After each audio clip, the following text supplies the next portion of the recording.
Hello, welcome back to the channel. Today, we're diving right into how to use Todoist to manage remote work schedules. First up, we need to create a new project.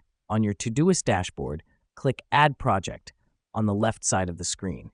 Name it something like Remote Work Schedule.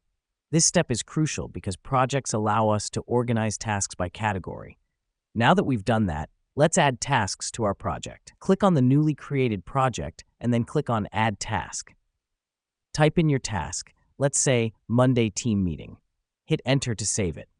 The reason we do this is because tasks are the backbone of our schedule. They are what we need to accomplish. Next up, we're going to set due dates and reminders for our tasks. Click on the task and then click on Schedule.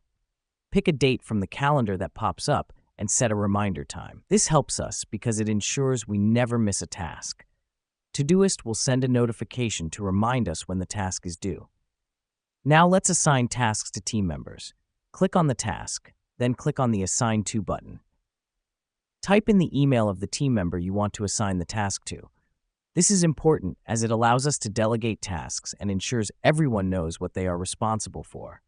Finally, it's time to use labels and priorities. Labels help categorize tasks further, while priorities help us keep track of what's most urgent. Click on a task, then click on Labels or Priority to set them.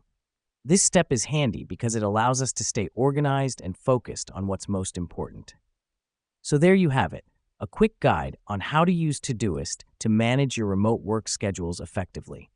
As you can see, Todoist is a powerful tool that can help keep your team organized and on track. Remember, the key to effective remote work is communication and organization, and Todoist can help with both. Thanks for tuning in, and see you in the next video.